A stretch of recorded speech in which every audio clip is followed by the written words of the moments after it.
una novedad en los tribunales que acabamos de conocer. Atención a esto, nueva imputación en el caso de las residencias. Las muertes durante la pandemia bajo la administración Ayuso. Carla Cuña.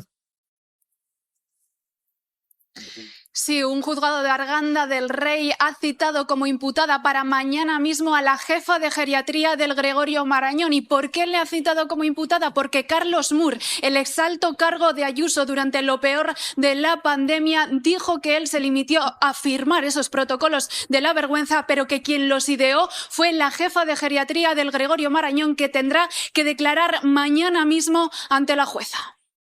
Es aceleradísima esta citación o es ralentizadísima esta citación, porque las víctimas han pasado años esperando todo esto. Desde luego, hoy los decibelios de si se están robando o no las elecciones están tapando la otra imagen. El 20 de marzo me llama la doctora diciéndome que mi madre se ha puesto mala súbitamente, que tiene muchas dificultades para respirar cuando hace 24 horas estaba bien. Les digo que voy inmediatamente para trasladarla al hospital. Estábamos en pleno confinamiento. Y me dicen que no envían ambulancias y que no están trasladando al hospital a nadie según protocolo. Que lo único que pueden hacer es darle tratamiento paliativo. No teníamos aparato de oxígenos ni nada y los ancianos empezaban a caer pero de un momento a otro. O sea, estar una persona bien, al día siguiente tener 40 de fiebre y al día siguiente fallecer. Estamos escuchando a familias de ancianos ingresados en residencias de la Comunidad de Madrid y a una trabajadora de uno de esos centros. Relatan el horror vivido durante la primera ola del COVID en marzo de 2020. A los 10 minutos recibo una llamada diciéndome que mi madre había fallecido. Me dicen que no puedo ir a la residencia a verla. La doctora que había en ese momento pues estaba que no sabía qué hacer, claro. Ella decía, pero si es que no me dejan trasladarle a los hospitales. Estas personas, como cientos de familiares más, están denunciando la situación que tuvieron que afrontar en soledad y sin auxilio de la administración. Ya no es que le diera la mano, sino que no teníamos ni siquiera un mórfido para ponerle, para que se relajaran y se fueran tranquilos. Es que se morían agarrados a las barandillas de la cama, intentando respirar. Esta trabajadora es testigo, está testificando, pero no lo hace delante de un tribunal, sino ante un grupo público de denuncia, una comisión ciudadana celebrada hace unas semanas para intentar llamar la atención sobre estos casos que hasta ahora no habían encontrado salida judicial. Estamos hablando de que entre marzo y abril de 2020 murieron por COVID 9.468 personas alojadas en residencias solo en la Comunidad de Madrid. La gran mayoría de esas personas, 7.291, el 77%, fallecieron sin recibir ningún tipo de atención hospitalaria. Esas cifras suponen casi la mitad de los fallecimientos en todas las residencias de España, que fueron unas 20.000. En esas fechas la situación era extrema. En las residencias, que ya arrastraban muchas carencias y un modelo de gestión muy privatizado, la pandemia dejó un panorama absolutamente dantesco. El ejército en algunas visitas ha podido ver a ancianos, a mayores, absolutamente abandonados cuando no muertos en sus camas. En los últimos días de marzo, la Unidad Militar de Emergencias, la UME, empezó a intervenir en las residencias para cubrir esa falta de personal. Y como escuchábamos en esta entrevista de la ministra de Defensa, Margarita Robles, cuando los militares cruzaron las puertas de las residencias, se encontraron con un panorama desolador. En la Comunidad de Madrid, gobernada entonces por Partido Popular y Ciudadanos, se había aprobado un protocolo que en la práctica impedía llevar a los residentes más vulnerables que se habían contagiado a los hospitales. Más de 7.200 murieron sin ningún tipo de asistencia médica, agonizando en sus residencias, solos, en pleno confinamiento severo. Ningún intento de llevar a los tribunales ese protocolo había prosperado y, políticamente, el gobierno de Ayuso quería pasar página. Siguen en su afán por retorcer el dolor de las familias. Los geriatras y los especialistas en cada residencia fueron los que elegían quién podía o no y quién era bueno o no que fuera a un hospital. 3 años y muchos intentos después, algunas familias han conseguido que los tribunales de justicia reabran algunos casos que habían ido archivando uno detrás de otro para pedir responsabilidades por este protocolo. David Noriega, hola. Hola, Juanlu, ¿qué tal? David escribe sobre sanidad, sobre gestión sanitaria en eldiario.es. David, ¿qué pasó? ¿Qué decía ese protocolo? ¿Por qué se puso en marcha? Pues ese protocolo que ha venido a llamarse el protocolo de la vergüenza, lo que hacía era establecer criterios de exclusión para la derivación a los hospitales de las personas que vivían en residencias de mayores durante lo peor de la pandemia, ¿no? En ese momento en el que los hospitales estaban saturados. Esos documentos venían a señalar directamente qué ancianos iban a recibir asistencia sanitaria, cuáles iban a ser atendidos y cuáles no.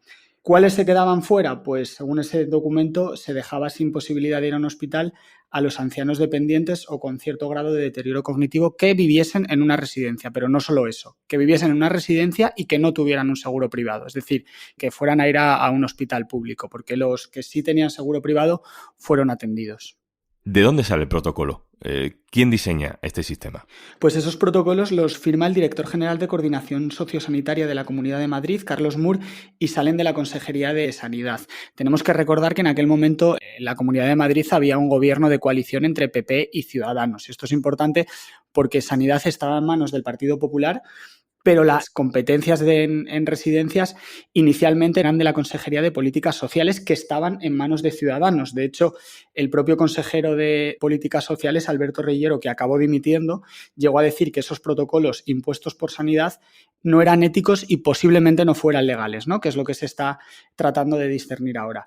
Otra cuestión importante es que cuando se destapan la existencia de estos documentos, desde el Ejecutivo madrileño trataron de minimizar el impacto, ¿no? La propia presidenta Isabel Díaz Ayuso llegó a decir que era un borrador que no se llevó a ningún lado y pocas horas después, hasta su propio consejero de Sanidad, Enrique Ruiz Escudero, tuvo que reconocer la evidencia, ¿no? Que esos protocolos sí se enviaron, pero bueno, matizaba que había sido un error, que se habían enviado por error. Este 17 de octubre, el propio Mur ha vuelto a reconocer, y esta vez lo ha hecho ante un juzgado, que los protocolos se enviaron a las residencias, pero que no eran obligatorios, ¿no? Y que la negativa de ingresar a los ancianos fue o de las residencias o de los hospitales. Y esto no deja de ser una forma de descargar la responsabilidad de la consejería, que fue quien envió ese documento firmado. ¿Y si había ancianos residentes que no podían ir a los hospitales y tampoco se podía entrar en las residencias desde fuera, qué asistencia sanitaria se les daba?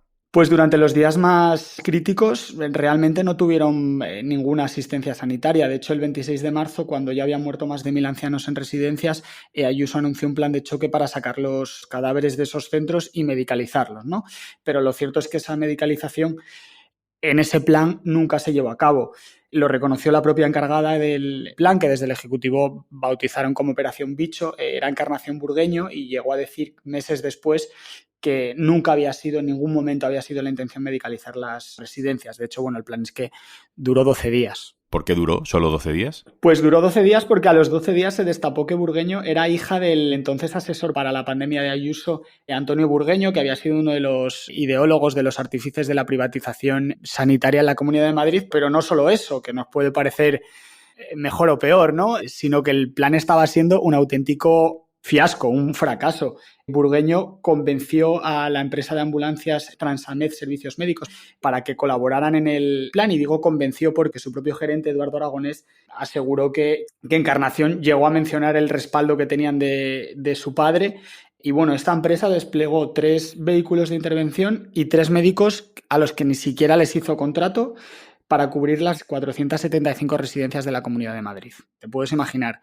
En lo peor de la pandemia, 3 médicos para 475 residencias. En esos 12 días, según el gestor de la empresa, solo visitaron un centenar de centros y derivaron a un solo paciente, ¿no? Él dijo que hubiera derivado a muchísimos más. David Noriega, compañero, muchas gracias. Muchas gracias a ti y a vosotros. Un abrazo. Muchas de las familias afectadas que perdieron a su ser querido acudieron a los tribunales denunciando precisamente ese protocolo. En casi todos los casos, esas denuncias se archivaron, pero no en todos. El 13 de octubre se ha reabierto un caso en un juzgado de Collado Villalba, en Madrid, un caso que apunta a lo más alto. A Isabel Díaz Ayuso, presidenta de la Comunidad de Madrid, a Enrique López, consejero de Justicia e Interior en 2020, y a Enrique Ruiz Escudero, consejero de Sanidad en aquel momento. Algunas familias han conseguido que ese juzgado investigue la responsabilidad de los 3 en la muerte de varios residentes en la residencia de Torrelodones. Alberto Pozas, hola. Hola, Juanlo, ¿qué tal? ¿Qué es exactamente lo que está investigándose en este juzgado?